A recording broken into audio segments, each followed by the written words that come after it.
1, 2, 3. ¿Está esto en marcha? Hola y bienvenidos al podcast de Ardilana. Un podcast dedicado a la lana, al punto y a todo lo que tenga que ver con las fibras.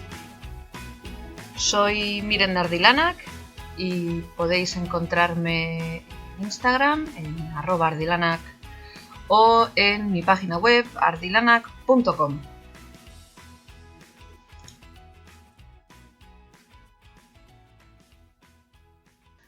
Buenas tardes, aquí por lo menos mientras estoy grabando tardes, a todos desde Eibar. Este es el capítulo 7 del podcast de Ardilanac. Bienvenidos a todos aquellos que empezáis a escucharme hoy. Bien hallados de vuelta todos los que me lleváis escuchando desde el principio.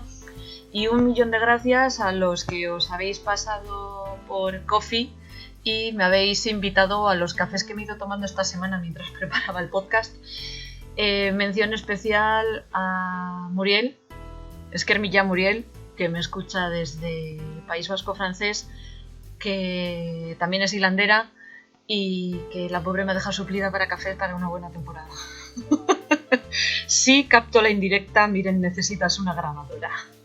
Intentaré que no pase mucho tiempo, probablemente no para el siguiente, pero para el siguiente podcast tendré ya una grabadora un poco más decente que este portátil, este fiel Asus, que ya tiene unos añitos, pero que todavía se comporta muy bien y es con el que al final llevo estos 7 capítulos que os he traído ya hasta ahora.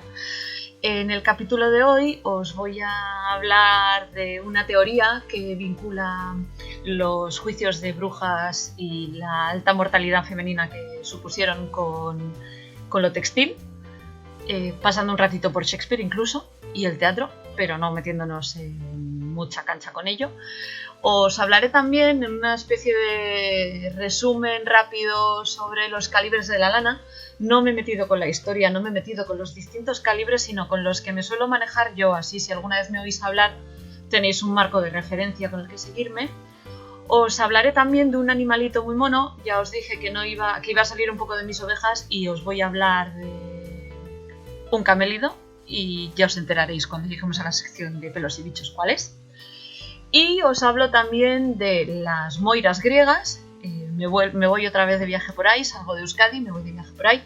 Y os hablo de estas 3 diosas del destino, las hilanderas originales. Y os pongo un pequeño trabajillo por si, ya sabéis, si queréis hacer. Sé que hay gente que está reuniendo cáscaras de cebolla y huesos de aguacate para teñir en casa. Me han llegado ya varias notificaciones al respecto. Y que sepáis que cuando tiñáis yo quiero ver los resultados, por favor. Y yo también estoy recogiendo cáscaras de cebolla porque me apetece mucho teñirme de amarillo una lana de calcetines para hacer unos calcetines amarillos. Y ya os pondré los resultados también para que los veáis. Llevo un puñado todavía, 3 cebollas, que es lo que he estado utilizando esta semana en casa. Y bueno, en cuanto a cosas de las que hablar, bueno, sabéis que estamos entrando en campaña electoral en España. Bueno, los españoles lo sabéis, los que me seguís de fuera, pues igual no os habéis enterado, pero que sepáis que nos esperan un par de meses de campaña electoral constante. Primero tenemos unas elecciones nacionales y luego tenemos las municipales, así que va a estar divertido y por una vez no os voy a hablar de política en el podcast. ¿Por qué? Porque sería lo normal. Pero no me apetece. Si queréis, me podéis seguir en Twitter. En Twitter mi nick no es Ardilanac. Tengo el Twitter de Ardilanac, pero está vinculado al Instagram y normalmente lo que hago es retuitear lo que voy poniendo en Insta. Mi Twitter personal es distinto y si alguien quiere seguirme en Twitter, poneros en contacto con Instagram y os lo doy. No lo voy a anunciar así porque es más privadillo. En otro orden de cosas, hoy a la mañana, hoy es jueves, hoy a la mañana he escuchado, bueno, no escuchando, estando tirada en la cama, he leído en Instagram un post después de otro post que había publicado Frenchy de Arojanits. Frenchy es una mujer a la que yo admiro muchísimo, no solo como diseñadora, sino como alguien que se preocupa por los movimientos sociales, por la inclusión, por todo lo que tiene que ver con el racismo, etcétera, etcétera. Estamos hablando de una mujer que es de origen maorí, neozelandés, aunque creo que vive en Japón, pero es de origen neozelandés. Pero no es 100% maorí, y hace un par de días puso una imagen que a mí me fascina cuando lleva moco, que son los tatuajes estos de la cara. Ella todavía no tiene hecho uno definitivo, pero se suele poner uno de provisional de vez en cuando, y a mí me parece la leche, porque soy una persona que admiro mucho la gente que hace, que visualiza y hace alarde de su cultura tradicional personal, ¿no? Ese coñazo que doy yo muchas veces con todos los temas vascos, de la tradición vasca, las leyendas que os he estado contando en los anteriores podcasts, lo que suelo hablar del lino por aquí. Algún día os hablaré de las ovejas lachas, que aunque a mí me den mucha alergia, también me llenan de orgullo. Pero bueno, es eso, o sea, ¿no? Que yo estoy muy orgullosa de ser vasca y ella está muy orgullosa de su sangre maorí, pero alguien le ha echado en cara el no ser 100% maorí. Personalmente soy una persona que opina que nadie tiene el derecho a manejar la tapa del frasco de las esencias. Si tú tienes una abuela Sioux, el resto de tus abuelos son irlandeses, pero tú te sientes más conectado con esa abuela Sioux, explora la cultura de esa abuela Sioux. Si tú vives en Argentina, pero tienes una abuela italiana y te apetece explorar la cultura textil de la zona de la Toscana porque tu abuela era de allí, hazlo, porque tienes tanto derecho a esa cultura como alguien que viva en plena Florencia. De la misma manera que alguien de la diáspora vasca nunca me va a parecer mal ni menos vasco que yo, porque yo haya tenido la suerte de nacer en Donosti y vivir en Eibar. Así que mi reivindicación de esta semana del opening del podcast es que tenemos que estar orgullosos de nuestras raíces y tenemos que explorarlas más. Además de mirar fuera, mirar hacia adentro, buscar lo que tenemos cerca, y sé que hay gente que a raíz de los coñazos que meto yo en el podcast está estudiando la cultura textil de su zona, de sus abuelos, de sus bisabuelos, ruecas que aparecen en gambaras, en caseríos por ahí, que de repente me llegan las imágenes y así. Así que si tenéis ganas de explorar vuestros ancestros y la historia textil de vuestros ancestros, pero no sabéis por dónde empezar, por favor poneros en contacto conmigo. Sé que alguien me preguntó por la cultura textil en La Rioja, al estar tan cerca del País Vasco, etcétera, etcétera. Prometo intentar estudiarlo. Sé que el comentario me lo dejasteis en YouTube. Prometo intentar estudiarlo. Ahora mismo tengo los siguientes podcasts, los tengo más o menos organizados, pero prometo echar un vistazo a las comunidades que rodean Euskadi, salir un poquito de mi concha guipuzcoana, sacar un poco el morro de aquí, de mi Valle del Deva, y ponerme a estudiar alguna historia, porque seguro que hay alguna historia, alguna leyenda o alguna tradición textil en Cantabria, en Asturias, en Burgos, en La Rioja, en Navarra, que estén relacionadas de la que os puedo hablar, vamos. Así que si tenéis alguna curiosidad que me queráis contar, ya sabéis que siempre os podéis poner en contacto conmigo por email. Si alguna vez me despisto y tardo en contestar, pegadme un toque por Instagram, o si encontráis mi número de teléfono, que está bien visible tanto en Insta como en Google como en mi página web, me podéis escribir por WhatsApp. Si tardo un poquito, por favor identificaros como oyentes del podcast o seguidores de Instagram o alguna cosa por el estilo, porque muchas veces si veo un número que no conozco igual tardo un poquito en mirar el mensaje. Así que si cogéis y me decís: hola, miren, te sigo el podcast, tal, quería contarte esta historia, o me encantaría que hablases de este tema porque mira esto y esto, estoy abierta a todo. Así que muchas gracias, espero que os guste este podcast y nos vemos en el 8º podcast, y a ver por dónde tiro en la introducción de aquel. Así que muchas gracias y comenzamos con el podcast. que tenía claro que en algún momento en el podcast iba a acabar hablando de las brujas, creo que es algo impepinable. Las brujas han sido mi obsesión desde muy pequeñita. Creo que es el disfraz que más veces me he disfrazado y me encanta ponerme un sombrero de bruja en la cabeza y hacer el indio. Además de las brujas clásicas, soy muy fan de varias brujas de ficción. En concreto soy muy fan de Harry Potter. Quienes me seguís ya sabéis que soy además muy proud Slytherin. Y además me gustan muchísimo las Bene Gesserit de Dune. Por si no os lo habéis leído los libros, os los recomiendo mucho, aunque son un poco densos. Es ciencia ficción de la farragosa, pero a mí personalmente me encantan. Creo que están grabando ahora la enésima versión de la película, que creo que ya hay 2 o 3. Dejando de lado todo este fetichismo brujeril que he tenido toda la vida, que me ha acompañado desde la infancia hasta la universidad, uno de mis trabajos de una de mis asignaturas durante la carrera de antropología fue precisamente sobre la brujería y las cazas de brujas. Y danzando desde más o menos entonces, tenía un artículo que daba vueltas a una de las posibles explicaciones de por qué en los juicios de brujería del siglo XVI y XVII en Gran Bretaña, entre el 50 y el 95% de las víctimas que lo sufrieron fueron mujeres. Hay varias teorías, una de ellas dice que eran los chivos expiatorios convenientes, pasaban por allí y les echaron la culpa. Otros hablan de la histeria masiva y de apuntar con el dedo al vecino. Y otros hablan de que era la única manera que las mujeres tenían de tener algo de poder y denunciar las injusticias sociales que sufrían. Esta cuarta teoría es la que sí que tiene algo que ver con el leitmotiv del podcast, que sabéis que es todo lo textil, ¿no?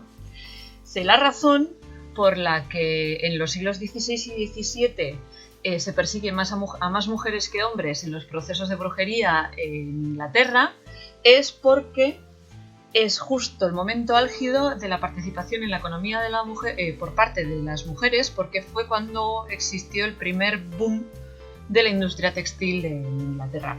Ya veréis además que tiene unos paralelismos increíbles con lo que os conté en el primer capítulo del podcast sobre las mujeres y el lino en Euskadi, sobre las mujeres libres, etcétera, etcétera. Cómo lo que en Euskadi se convirtió en una especie de virtud, en Inglaterra se convierte en una persecución. En un principio, cuando empezaron todas estas persecuciones de brujería y demás, en Inglaterra se perseguía sobre todo a mujeres viejas. Se tendía a perseguirlas por temas de cosechas que se echaban a perder, animales de granja que enfermaban, niños que morían, etcétera, etcétera, ¿no? Muchas de estas mujeres viejas eran mujeres que vivían ya en los márgenes de la sociedad y tendían a ser fácilmente acusadas. Y muchas veces acusaba a las matronas, a las mujeres que ayudaban a venir al mundo a los niños, porque eran las que sabían cómo curar a alguien. Automáticamente, si sabes cómo curar a alguien, sabes cómo matarlo. Entonces, muchas veces los padres totalmente afligidos porque habían perdido a un hijo en una época en la que la mortalidad infantil era altísima, porque además estaban sufriendo unas hambrunas del copón, pues lo fácil era echarle la culpa a esa matrona por no haber salvado la vida del niño durante el parto, ¿no? Al principio de la Edad Moderna, que es estos siglos XVI y XVII,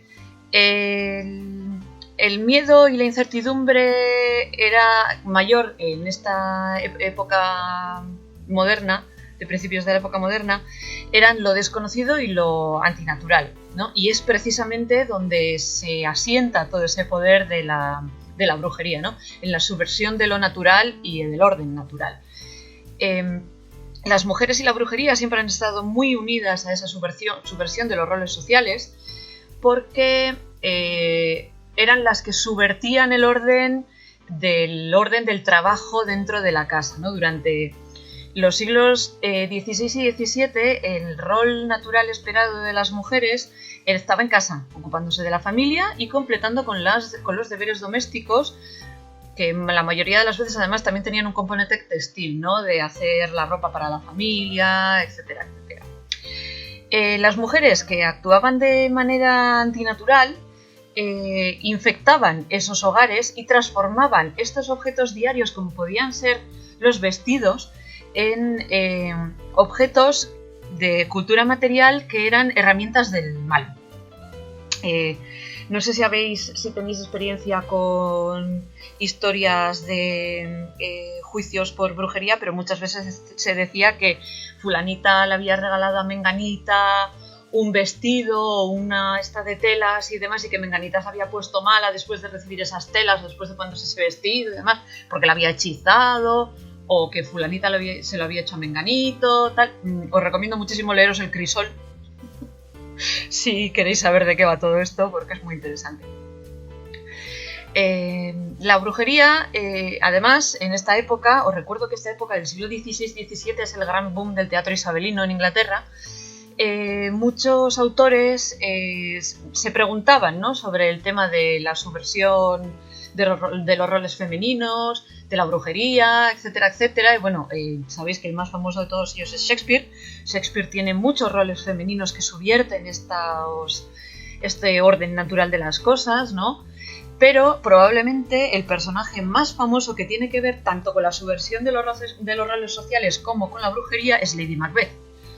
Lady Macbeth, en una obra en la que también salen brujas anteriormente, o sea, en el primer acto salen las famosas brujas de Macbeth, pues a las brujas de Macbeth no se las machaca tanto como a Lady Macbeth, porque Lady Macbeth, además de presentarse como bruja, decide cometer varios grandes crímenes sociales, como amenazar con el infanticidio, se saltan las normas sociales como el hospitum, que era el tratar bien a los invitados en tu casa, y además decide cargarse el orden político-social, instando a su marido a cargarse al rey en su casa cuando el rey es un invitado.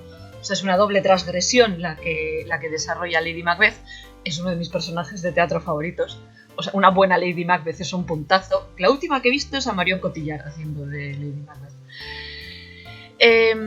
Esta imagen de Shakespeare hace que ya la imagen de la bruja como una mujer vieja viviendo en el margen de la sociedad, etcétera, etcétera, empieza a difuminarse. Ya empiezan a ser mujeres casadas, relativamente jóvenes, con cierto estatus social, etcétera, etcétera, que miembros integrales de la comunidad que deciden romper con lo que deberían de estar haciendo, ¿no?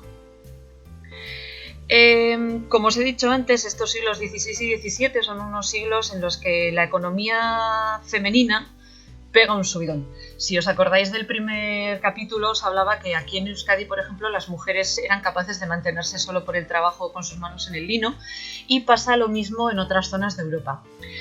Pasó en Florencia y en Londres también, porque las mujeres manejaban uno de los objetos de lujo más perseguidos, que era la ropa. ¿Quiénes confeccionaban la ropa? ¿Quiénes confeccionaban la tela? Pues una abrumadora mayoría de gente que trabajaba en esta industria eran mujeres. Hacia finales del siglo XVII hay unas 15.000 personas empleadas en la industria textil en Londres, que es más o menos el triple de gente que trabajaba en esta industria en los dos siglos previos. Hacia 1604 el 62% de todas las tejedoras eran mujeres y otro 40% de los trabajadores de la lana eran mujeres. No se mencionan otras ocupaciones relacionadas con lo textil, como las hilanderas y demás, porque estas trabajaban aparte, trabajaban fuera de la ciudad, y estas estadísticas son del censo de Londres de esa época. En el censo de 1730 el 80% de las mujeres que ponían una ocupación trabajaban en el textil o en campos relacionados con el textil, como ser costureras. Obviamente, un 80% de la población femenina de Londres trabajando en una industria textil implica que solo el 20% del resto de esa industria eran hombres. Es abrumador. O sea, eran muchísimas más mujeres. Entonces, claro, estamos hablando de un momento en el que hay un pico en los juicios contra brujas, y hay un pico en mujeres que tienen sus propios ingresos y empiezan a tener su propia autonomía. Durante finales del siglo XVI, la ropa se estaba convirtiendo en algo antinatural y subversivo en la propia sociedad. La ropa se veía como algo que tenía el poder de cambiar una persona o de revelar verdades sobre esa persona, ¿no? Un aristócrata, si se vestía con textiles extranjeros, podía llegar a ser considerado un traidor.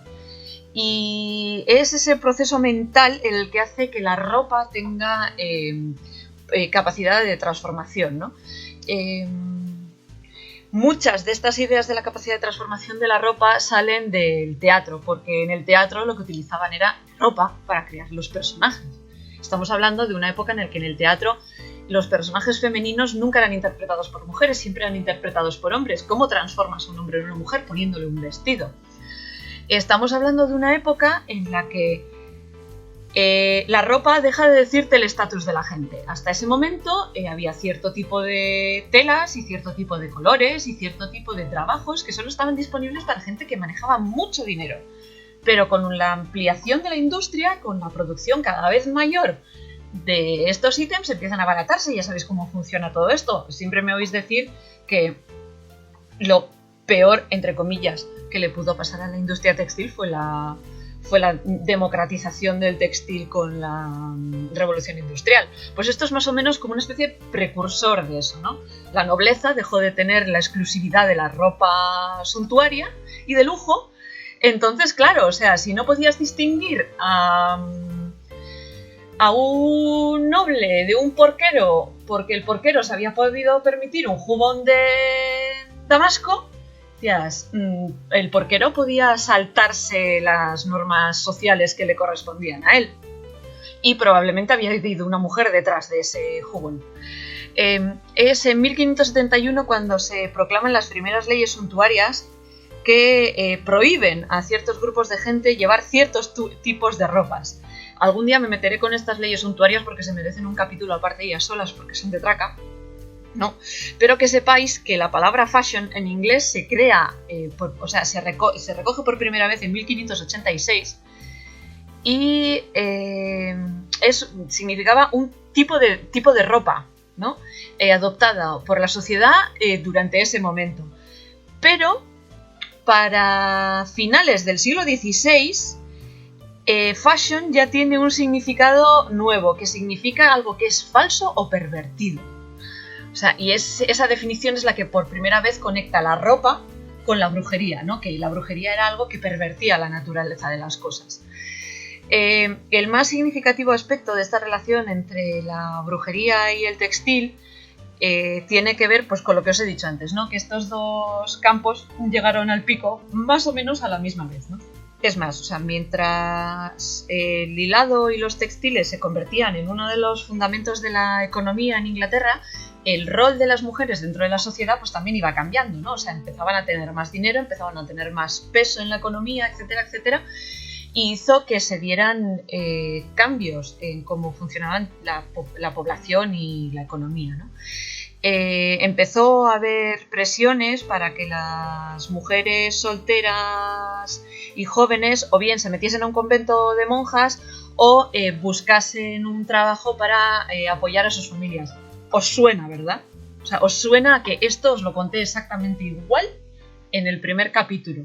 En Euskadi, más o menos hacia el siglo XVI, estábamos pasando por el mismo proceso, ¿no? Estábamos hablando de mujeres solteras que tenían en sus manos un poder económico importante, que lo que hacía además era convertirlas en agentes individuales y propios, en una época en la que era muy extraño que una mujer pues, pudiese tomar decisiones propias, ¿no? Siempre estaba supeditada a las decisiones de su padre o después de su marido.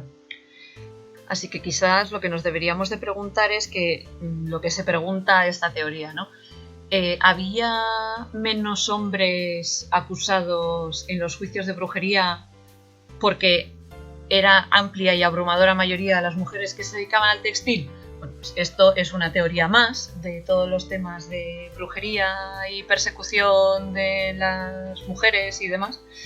Y si os interesa mucho, pues os puedo pasar biografía sobre el tema, tanto de las persecuciones de brujas como sobre la relación entre lo textil y la subversión social, etcétera, etcétera.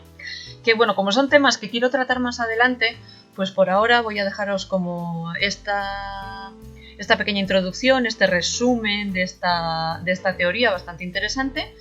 Y otro día pues hablaremos del teatro y lo textil, del teatro isabelino y los hombres que se travestían de mujeres, y de cómo dicen que Shakespeare inventó la palabra drag, que se puede traducir así un poco rápido como vestido como una mujer.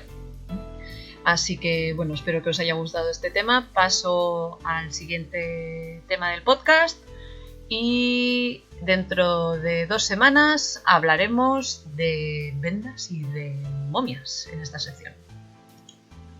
Cuando empecé a tejer un poco más en serio y me di de bruces con el mundo lanero en internet, flipé un poco en colores cuando empecé a ver nomenclaturas que no entendía nada, y eso que a mí el inglés no se me da especialmente mal. Estoy muy acostumbrada a leer en inglés, llevo muchos años que no veo una película subtitulada, que las veo originales sin subtítulos, tal. Pero si os digo la verdad, la primera vez que entré en Ravelry y vi que me estaban pidiendo que utilizase una madeja de lana fingering, estuve pensando seriamente que me estaban proponiendo algo obsceno. Así que pues imaginaos la cara que se me quedó a mí de novata total, que acababa de descubrir, como quien dice, que había agujas circulares, que la lana no se podía por número de aguja, sino que se podía pedir por calibre, porque como las que tejemos sabemos, no siempre el número de lana que te indican en la etiqueta de la lana es el que tú quieres utilizar. Porque si, por ejemplo, quieres hacer un chal de encaje muy airoso, muy airoso, muy airoso, tienes que subir el número. Entonces, en vez de utilizar una aguja del 2, vas a utilizar una aguja del 5. Aunque se te vaya escurriendo la lana por las manos hasta que tus dedos se acostumbran a manejar una lana tan fina con unas agujas tan gordas. Sí, matadme, las agujas del 5 me parecen gordas. Así que esta sección no va a ser la más larga, va a ser un poco cortita, y os voy a hablar precisamente de esto, de los calibres, de cómo diferenciarlos de manera así un poco rápida para que no se os quede la misma cara de idiota que se me quedó a mí pues cuando fui a una tienda de lana y pedí que necesitaba una madeja de fingering y me miraron como diciendo, ¿tú de qué planeta has salido? Una cosa interesante de la que os hablaré otro día cuando os hable del hilado es un concepto que los ingleses llaman wraps per inch, que es vueltas por pulgada, que son las vueltas con las que puedes enrollar una lana en una pulgada.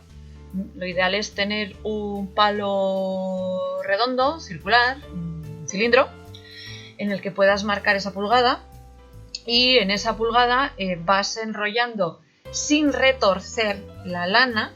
Lo ideal es que la primera prueba la hicierais con una cinta y así tenéis que ir poniendo la cinta en plano. Pues con la lana tenéis que hacer lo mismo, ¿no? Tenéis que poner lo más plana posible, lo menos no enrollarla según vais enrollando la lana. Los wraps per inch nos van a dar una manera un poco más ajustada que los metros por gramo, porque al final muchas veces la fibra de base te puede influir en los metros que caben por gramo, ¿no? Pero lo más habitual, con la lana con la que más nos vamos a mover, etcétera, etcétera, es que esto se cumpla bastante. El calibre más fino que existe se llama cobweb, que se puede traducir como hilo de araña. Es bastante complicado de conseguir, la mayoría nunca trabajaréis con el cobweb. Lo más habitual es que trabajéis la más fina que vayáis a utilizar sea el lace. El lace, que tiene 18 vueltas por pulgada, suele medir entre 800 y 600 metros en 100 gramos. Luego hay un light fingering que está entre el lace y el fingering, que serían esas madejas de lana de calcetines que te miden 500 metros y dices, esto es un poco gordito para ser lace, pero es un poco no para ser fingering. Pues eso es un light fingering, que no sé decir. Luego estaría el fingering, que son 14 vueltas por pulgada, y esta es la que suele bailar entre los 400 y los 420 gramos, que es la madeja estándar de lana de calcetines, cuando oís sock yarn o alguna lana de calcetines o alguna referencia de estas, nos referimos a esta lana, a la fingering, a la que decía yo que tenía un nombre un poco obsceno en inglés. Luego está la Sport, que son 12 vueltas por pulgada, que es la que baila alrededor de los 300 metros por 100 gramos. Esta es ese calibre que no es tan fino como la lana de calcetines, pero no es tan gordita como la worsted.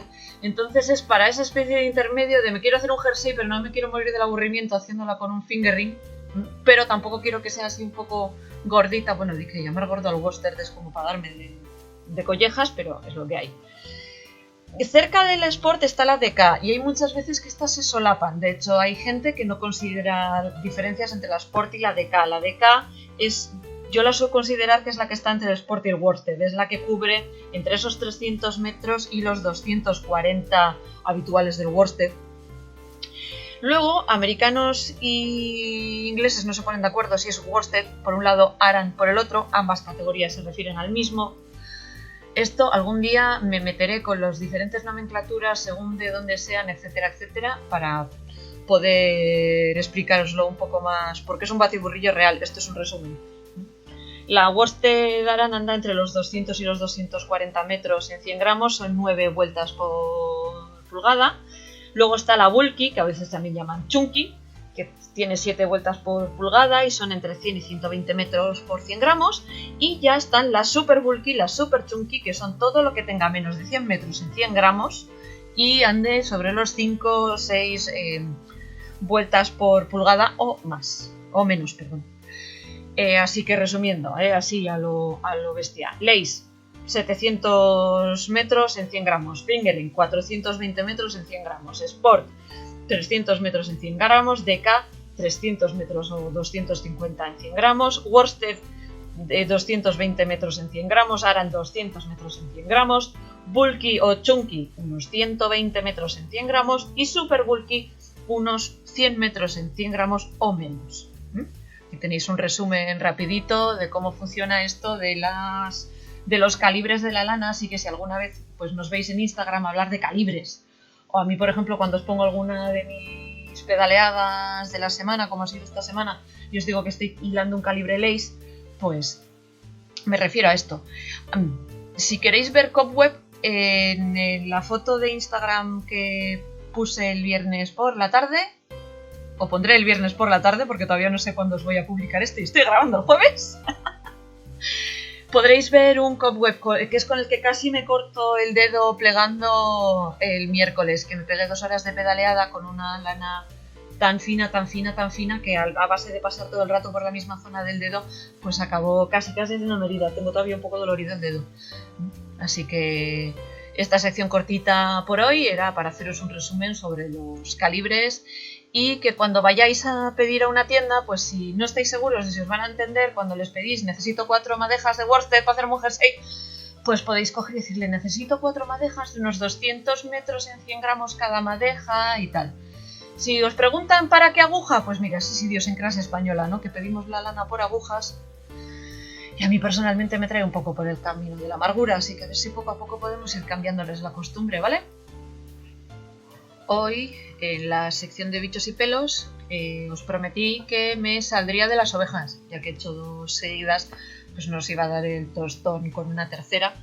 Estoy pensando seriamente que acabaré haciendo un solo programa sobre las ovejas merinas, a las que estoy esquivando, pero creo que va siendo hora de meterme con la fibra mayoritaria con la que tejemos casi todos nosotros. Así que bueno, antes de meterme con las sacrosantas ovejas, me voy a meter con el que es probablemente el animal que produce la fibra más cara que existe hoy en día. Estamos hablando de un animal que es un camélido, que vive a una altitud de unos 3.600 metros por encima del nivel del mar, que apareció en la Tierra hace unos 2 millones de años y cuya fibra puede llegar a costar cientos de euros por unos miserables 50 gramos. Os estoy hablando de la vicuña.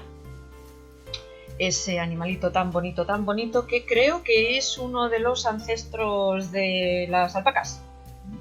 Si no me equivoco, la alpaca, el nombre científico es Paco Vicuña. No es mucho caso, dadme 2 segundos para que os lo confirme. Pero creo que las alpacas son conocidas como Paco Vicuña y que las vicuñas, efectivamente Paco Vicuña, no, perdón, Vicuña Pacos, ya estaba cambiando el orden, y las vicuñas son Vicuña Vicuña. Todas descienden de una criatura ancestral y son primas hermanas del guanaco, que se llama lama guanaco, y la llama, que se llama llama glama. Me enteré con ellas también, pero hoy vamos a hablar de las vicuñas. Estos camélidos salvajes sudamericanos, como ya os he dicho, viven en el altiplano de las montañas de los Andes, a unos 3.660 metros por encima del nivel del mar, y son muy distinguibles por ese aspecto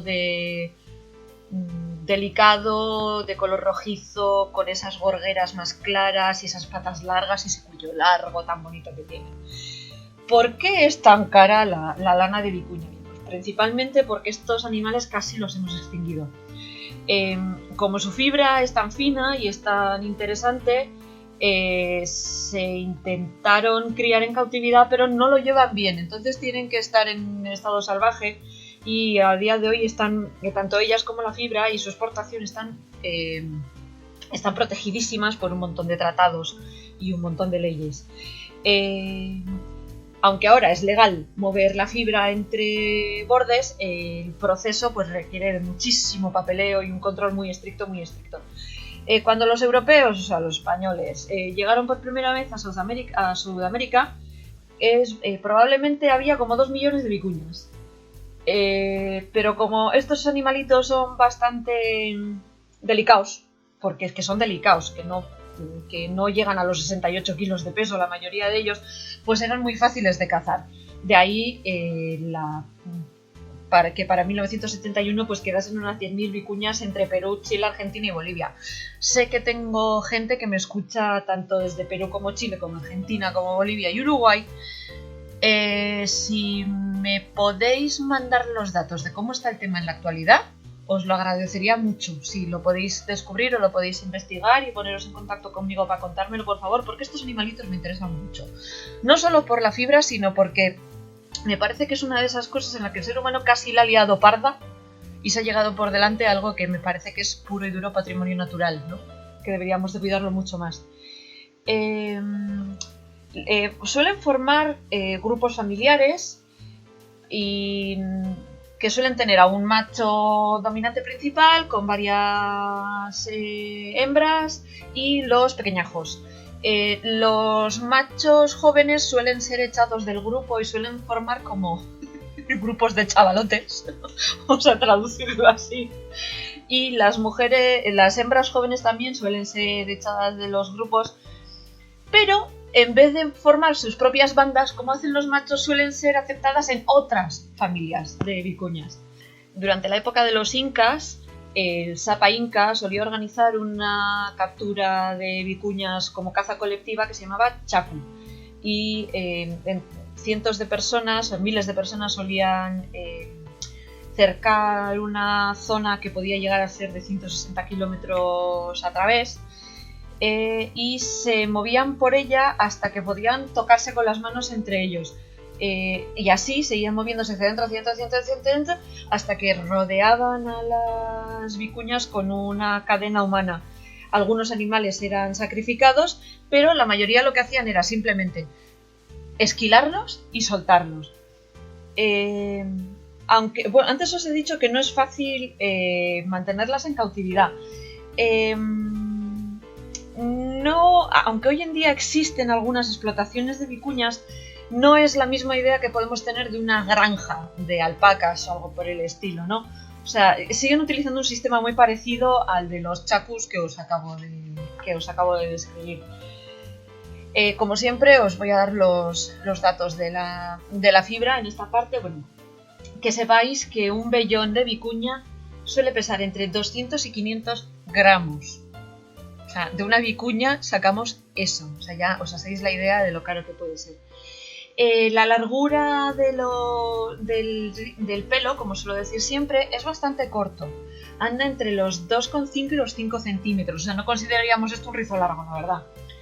El diámetro de la fibra, acordaos del conteo de micrones que os suelo hablar siempre en esta sección, es entre 8 y 13 micrones. Es la cosa más fina del universo. Os recuerdo que hablando de ovejas, 17 micrones, 21 micrones se considera una lana fina y suave. Así que imaginaros el tacto que puede llegar a tener esto. O sea, pura seda hecha pelo. Las características del rizo es que estamos hablando de un tipo de pelote, tipo plumón, no plumón. O sea, cuando digo plumón es para que os hagáis la idea que es esta especie de subpelo que suele estar pegado al cuerpo, ¿no? Y suele ser bastante esponjosete, limpio y es bastante fácil de cardar, por lo que cuentan. Los colores naturales suelen ser entre una especie de color canela oscuro entre la población que está al norte del altiplano y beige clarito en las poblaciones de vicuñas del sur de este altiplano. A la hora de teñir la vicuña, el color natural es tan fuerte, tan distintivo y tan maravilloso que a menos que sepas cómo manejarte con fibras excepcionalmente finas, no se recomienda teñirlo. Yo personalmente, si pudiera echarle mano a 100 gramos de vicuña, ni se me ocurriría teñirlo. Intentaría no revolcarme encima, intentaría que ninguno de mis gatos se revolcase encima, sobre todo porque tengo uno al que le pirra revolcarse encima de la alpaca. Intentaría que no. Y me haría algo extremadamente especial en esos colores tan... es que estoy viendo el color canela oscuro de la muestra que tiene el libro que utilizo como referencia para esta sección. Y es que sería todo un crimen teñir esto tan bonito. Para preparar la fibra y para hilarla. Son, como ya os he dicho, son excepcionalmente cortas, 2,5 centímetros se considera una fibra muy corta y hay que manejarlas con mucho cuidado porque es muy fácil que se enreden y se echen a perder. Lo ideal es hilarlas según te llegan, ni limpiar ni puñetas. Y como mucho, utilizar una cardadora de dientes muy finos y hilar de la manera más ligera que se pueda. Como si estuvieses tratando con el cashmere o con el kibiut o otro tipo de fibras muy finas. Ya os hablaré de estas fibras en otro momento. Cashmere hilado y es difícil que no se te escurra entre los dedos, tan suaves como son estas fibras. Además, el cashmere que tengo yo venía mezclado con seda. Imaginaros lo escurridizo que podría ser. Lo mejor es eso, es tejerlo muy finito, con mucha velocidad, con bastante velocidad, porque lo he dicho, al ser fibra corta necesitamos más velocidad. Y si quieres una lana más gorda, la recomendación que os puedo dar es plegar el hilo. Hacer varios singles y plegar el hilo. Si tenéis la suerte de hacer varios singles y plegarlos juntos. A menos que tengas una fuente muy abundante, lo mejor es que utilices esta lana para trabajos muy finos y recomiendan en el libro, y recomendaría yo también, que antes de meterte a hilar vicuña destroces 3 o 4 cosas antes y cuando ya tengas dominada la técnica de hilar extremadamente fino con un merino muy fino o con un cashmere, te metas a hilar esta vicuña. Porque, lo dicho, es una fibra difícil de manejar para un neófito. Yo no se la recomendaría jamás a alguien que está empezando a hilar ahora. Es una fibra, aparte de por el precio que tiene, te puede dar un ataque de nervios si te la cargas. Es una fibra muy delicada. O sea, yo ya sudo tinta china con el cashmere, no quiero ni pensar lo que sería hilar vicuña. A la hora de tejerlo o hacer crochet con ello, dan una lana, o sea, son prendas que suelen ser muy ligeras, muy calientes y deliciosamente suaves. Mi madre siempre suele hablar de un chaleco de vicuña, o de cuando ella era joven y solían ir a tocar abrigos de vicuña a las tiendas porque debía de ser lo máximo tener un abrigo de vicuña. Estamos hablando de tejidos muy suaves, con bastante caída, que se dejan tejer en un telar, pero no los utilices para hacer la trama, utilices para hacer la urdimbre. Y realmente lo que recomienda a todo el mundo con esta fibra es que si consigues lo suficiente para hilarla o consigues lo suficiente hilada, hazte algo muy especial que te vayas a poner tú. ¿Os acordáis cómo os hablaba el otro día de las fibras caras y de hacerte un heirloom, una pieza de herencia. Esto es carne de pieza de herencia. O sea, si alguna vez conseguís esta fibra, haced algo que vaya a durar cientos de años. Lo dicho, es una fibra difícil de conseguir. La última vez que miré creo que andaba por $200 o 50 gramos, si no me equivoco. Lo volveré a mirar para deciros exactamente a cuánto está la vicuña, pero es una de esas fibras que probablemente muchos de nosotros en toda nuestra vida tejedora nunca la tengamos a mano, por mucho que queramos y lloremos diciendo que queremos una vicuñita para tenerla en casa. Así que los que tenéis obsesión por las alpacas y os parecen los bichos más monos del universo, por favor buscad una imagen de una vicuña y me daréis la razón. La semana que viene no sé si volveré a las ovejas o me meteré con alguna fibra vegetal, que me apetece mucho hablar de alguna fibra vegetal. O sea, el lino, bueno, del lino ya os he dado bastante la chapa, así que igual me meto con el algodón o el cáñamo o alguna otra fibra de origen vegetal. Bienvenidos a esta séptima sección de historietas y mitología, esa sección accidental del primer podcast que se ha convertido probablemente en la que más os gusta. O sea, me tenéis un poco alucinadita con lo que os gusta que os cuente historietas. Hoy no voy a cantar. Bueno, creo que no os canté en esta sección en el 5º capítulo, pero hoy no toca cantar. Hoy vamos a hablar de las más obvias diosas textiles de la mitología griega.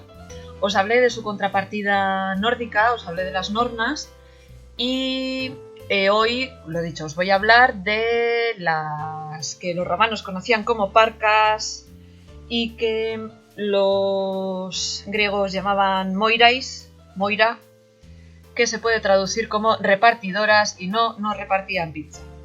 Estas lo que hacían era repartirnos la vida, cuando nacíamos, cuánto iba a durar y decidían cuándo íbamos a morir.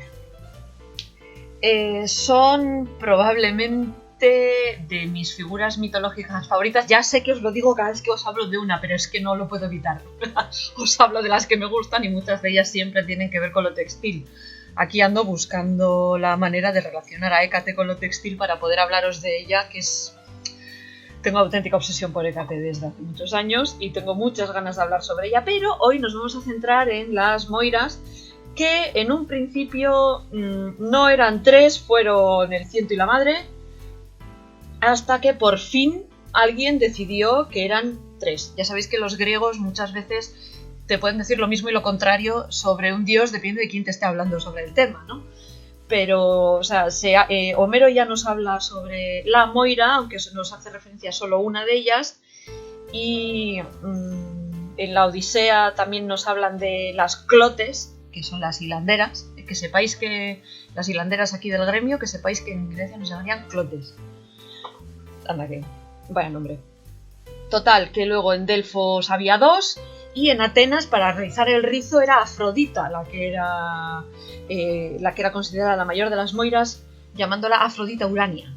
Total, bueno, esto lo decía Pausanias, vamos a fiarnos de Pausanias. Total, que cuando se redujo su número a 3, los nombres y los atributos de las moiras ya quedaron fijados. La primera era Cloto, que es la hilandera, los hinchantes clotes, Cloto, que es la hilandera, y hilaba la hebra de la vida con la rueca y el huso. Su nombre en Roma era Nona y normalmente se la invocaba en el 9º mes de gestación. Si luego os sale un niño como el mío, que hay que sacarlo a patadas en el 10º mes, pero sí, se la invocaba para el 9º. Luego estaba Láquesis, que es la que echa suertes, que es la que se dedicaba a medir, esta era la que llevaba el metro, que su equivalente es la diosa romana décima. Y luego está Atropos. Atropos es la que mola. Atropos es la inexorable, la inevitable, la que no gira, la que corta el hilo. A mí Atropos me gusta un montón. A los que os gusta la botánica, si os suena la Atropa belladona, ya sabéis de dónde le viene el nombre a la planta. Se refiere efectivamente a esta Atropos. Y su nombre romano es Morta, que significa muerte. Y es a quien se refiere el singular de la parca. Cuando se dice en plural hace referencia a las 3 moiras, pero si se dice en singular hace referencia solamente a Atropos. Se decía en Grecia que estas 3 diosas aparecían a las 3 noches del alumbramiento de un niño para determinar el curso de su vida. Y se sospecha que esto es porque originariamente probablemente fueran diosas de los partos, aunque luego es Ilitia la que asume esa obligación. Al principio son estas 3 mujeres las que asistían los partos. Se les tenía mucho miedo, especialmente por culpa de Atropos, que lo mismo que os dije con las Nornas, que la que cortaba el hilo era la que más miedo daba a todo el mundo, y Vani es a la que le pisan el callo en la historia que os conté. Pero, como sabéis, nadie estaba libre de las Moiras, el propio Zeus estaba sujeto a los designios de estas 3 diosas y no se podía saltar lo que ellas dijesen, aunque hay un epíteto de Zeus que es Moiragetes, que es el dador del destino, que otra vez Pausanias, dando por saco en el siglo II, es el que decide darle estas habilidades al propio Zeus, ¿no? No se sabe, los griegos, como ya os he dicho antes, no son la gente más específica con su mitología, aunque nosotros tengamos la tendencia a verlo todo como muy monolítico. En cuanto empiezas a leer distintas fuentes, cada una te dice una cosa y la contraria, como os he dicho antes. Entonces no se sabe muy bien exactamente de dónde salen estas moiras, ¿no?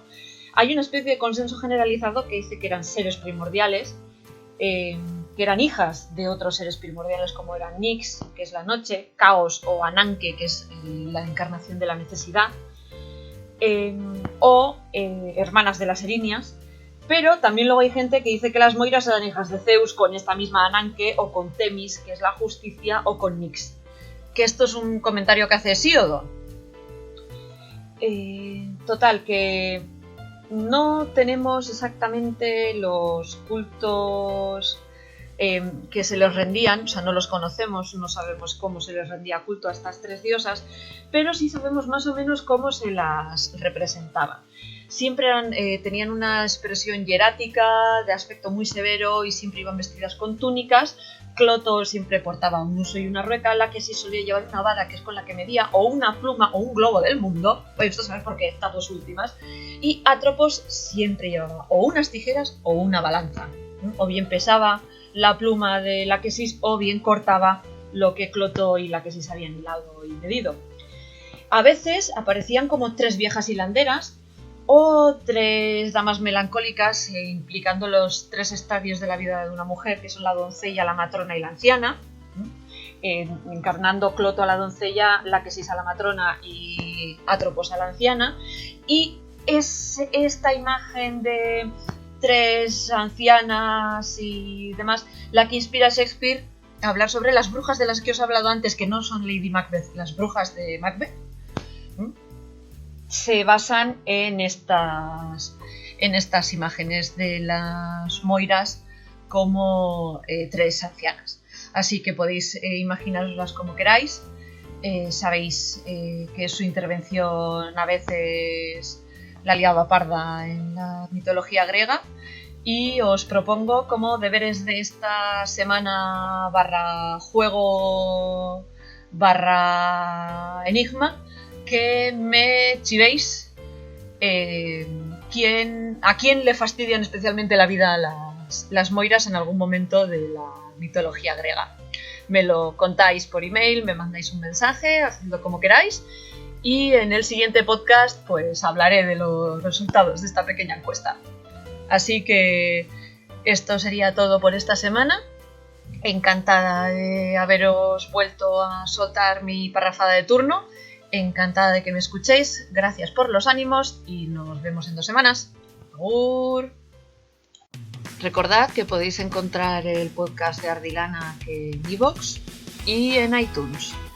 Y podéis poneros en contacto con nosotros en nuestro blog, en nuestro Instagram y en nuestro Facebook. La música que escucháis de fondo en el podcast está sacada de freemusicarchive.org y podéis encontrar las referencias de patrones y libros en nuestro blog. Y este podcast está registrado bajo licencia Creative Commons de 2019.